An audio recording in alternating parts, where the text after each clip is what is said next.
नमस्कार, मैं राम स्वामी mission art के इस ऑनलाइन प्लेटफॉर्म पर एक बार फिर से आपका हार्दिक स्वागत व अभिनंदन करता हूं। आज हम अध्याय नंबर 3 जो मौर्यकालीन कला के नाम से है उसका पार्ट नंबर 1 आज हम पढ़ने जा रहे हैं।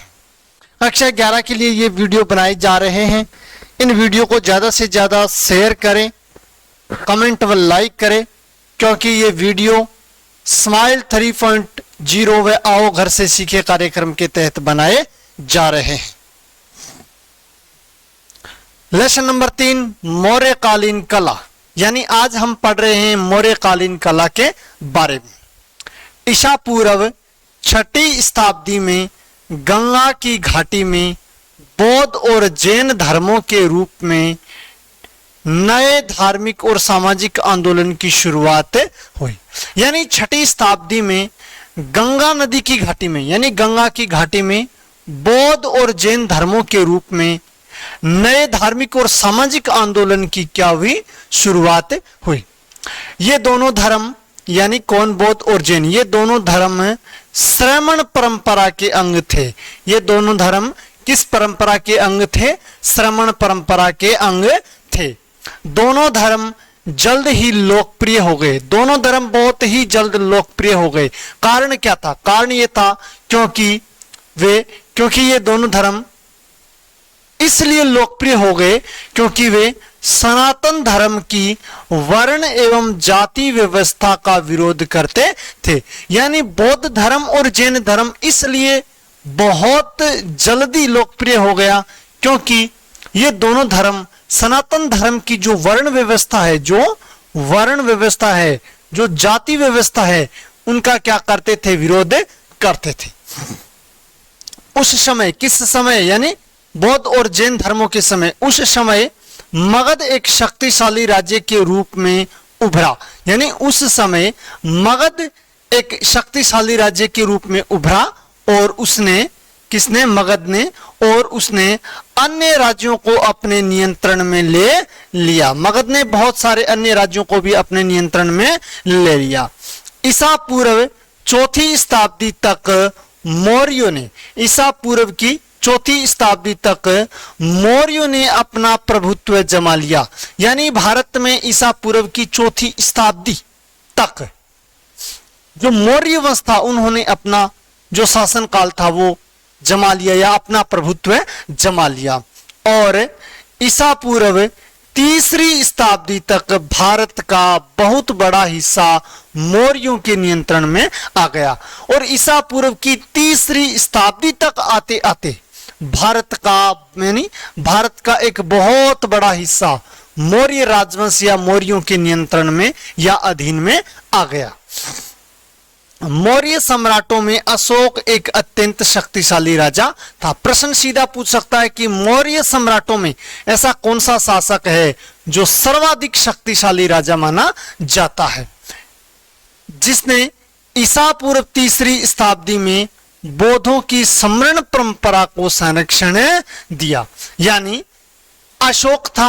अशोक इसलिए ज्यादा प्रसिद्ध हुआ क्योंकि अशोक ने बौद्धों को, यानी बौद्धों की जो सम्रण परंपरा थी, उस परंपरा को क्या दिया? संरक्षण दिया। यानी बौद्ध धर्म को बढ़ावा देने के लिए या बौद्ध धर्म के साधुओं को उन्होंने बहुत ज्यादा संरक्षण प्रदान किया।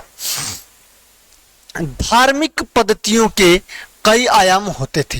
यानी इस धर्म में धार्मिक पद्धतियों के बहुत सारे आयाम होते थे और वे किसी एक पूजा विधि तक ही सीमित नहीं होती थी। यानी जो धार्मिक पद्धतियां थी उसके बहुत सारे आयाम, बहुत सारे प्रकार, अलग अलग प्रकार से होती थी। वे केवल और केवल एक पूजा विधि तक ही सीमित नहीं होती थी।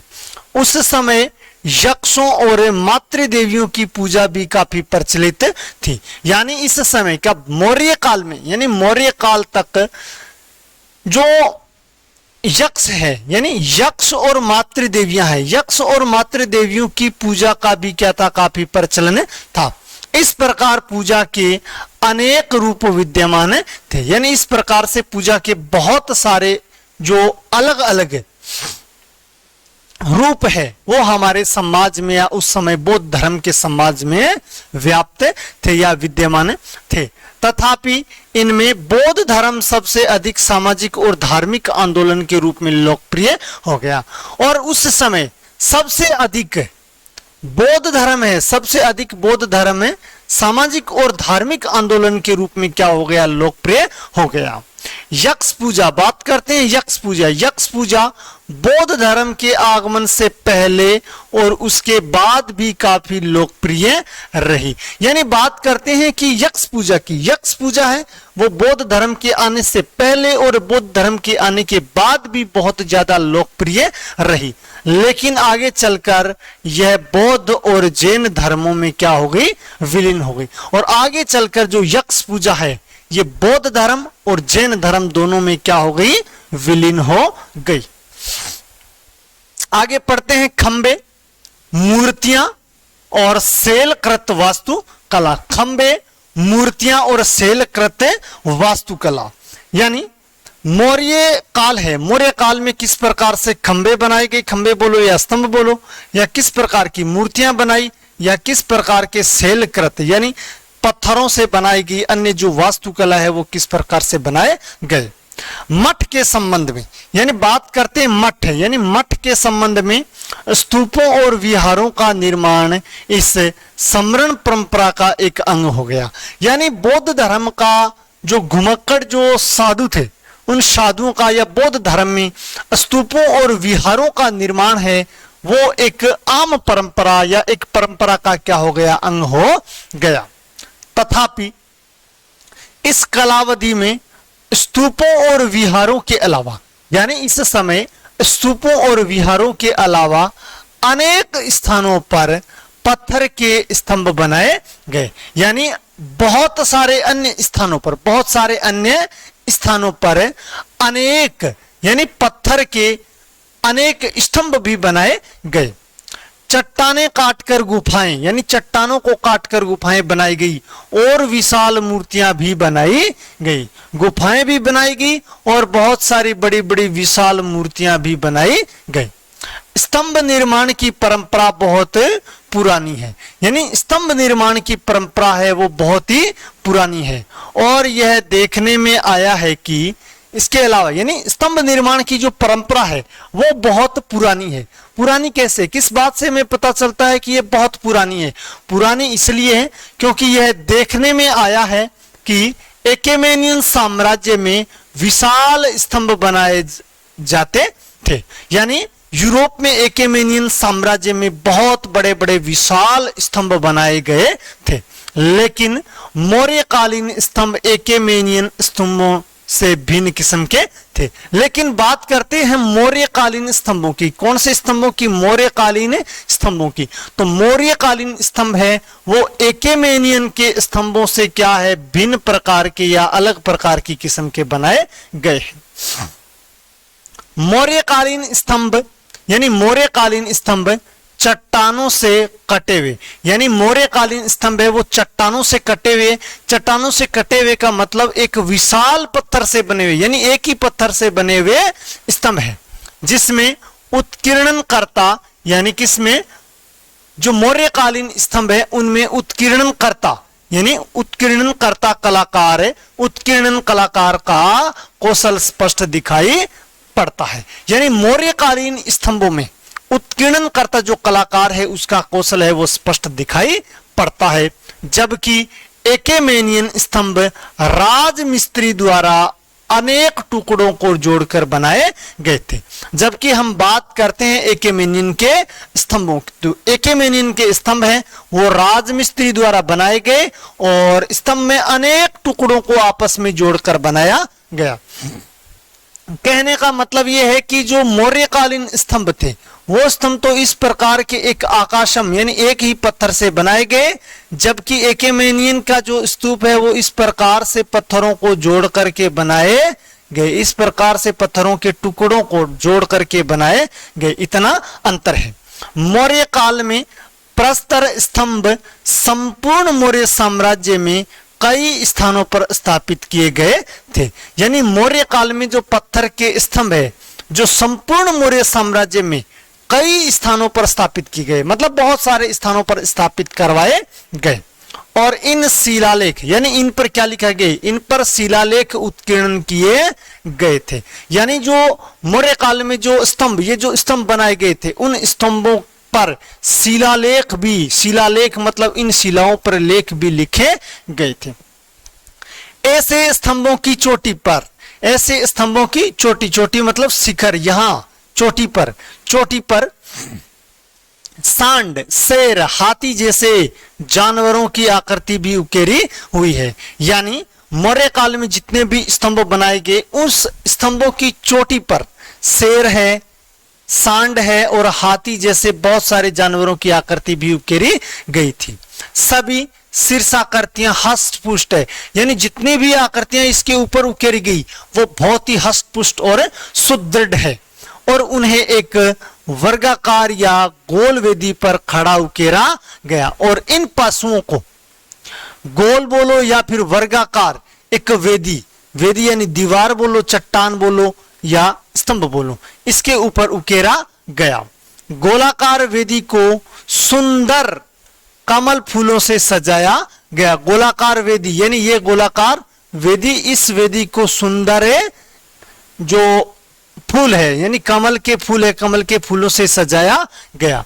शीर्षाकृतियों वाले प्रस्तर स्तंभों में कुछ स्तंभ आज भी सुरक्षित है। यानी शीर्षाकृतियां, इस प्रकार की शीर्ष आकृतियां, स्तंभ के शीर्ष के ऊपर आकृतियां बनाई गई, इस प्रकार के स्तंभ आज भी बहुत जगह पर सुरक्षित है। और बिहार में, यानी बिहार में बसरा है बखीरा, यानी बिहार में बसरा है बखीरा, लोरिया नंदनगढ़, रामपुरवा तथा उत्तर प्रदेश में सनकीसा व सारनाथ में देखे जा सकते हैं। यानी इस प्रकार के स्तंभ जिसके शीर्षाकृतियों पर कोई जानवर बनाए गए हैं, ऐसे स्तंभ बिहार में बरसा है व बखीरा, लोरिया नंदनगढ़ और रामपुरा, जबकि उत्तर प्रदेश में संकीसा और सारनाथ स्थलों पर देखे जा सकते हैं। सारनाथ में पाया गया मौर्यकालीन स्तंभ शीर्ष, यानी मौर्यकालीन स्तंभ शीर्ष जो सिंह शीर्ष के नाम से प्रसिद्ध है। वेरी वेरी इंपॉर्टेंट, याद रखना। सारनाथ में पाया गया मौर्यकालीन शीर्ष स्तंभ है, यानी किस प्रकार का शीर्ष स्तंभ है, तो यह है सिंह शीर्ष स्तंभ। यानी इसके शीर्ष के ऊपर क्या बनाया गया है, एक शेर बनाया गया है। मौर्यकालीन मूर्ति परंपरा का सर्वोत्कृष्ट उदाहरण है, यानी सारनाथ का जो स्तंभ है यह मौर्यकालीन मूर्ति परंपरा का सर्वोत्कृष्ट उदाहरण भी माना जाता है। यह आज हमारा राष्ट्रीय प्रतीक भी है, यानी सारनाथ का जो स्तंभ है यही हमारा राष्ट्रीय प्रतीक आज घोषित किया गया है। यह बड़ी सावधानी से उकेरा गया, यह सारनाथ का स्तंभ है जो बहुत बड़ी सावधानी से उकेरा गया। इसकी गोलाकार वेदी पर दहाड़ते हुए 4 शेरों की बड़ी बड़ी प्रतिमाएं स्थापित है। यानी सारनाथ स्तंभ की शीर्ष पर दहाड़ते हुए 4 शेरों की बड़ी बड़ी प्रतिमाएं स्थापित की गई है।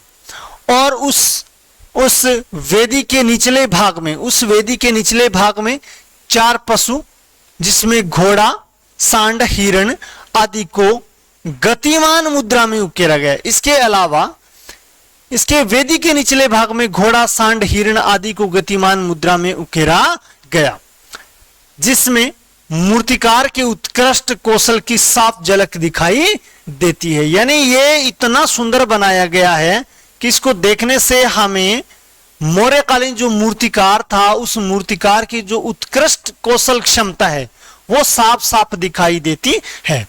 यह स्तंभ शीर्ष धम्म चक्र प्रवर्तन का मानक प्रतीक है।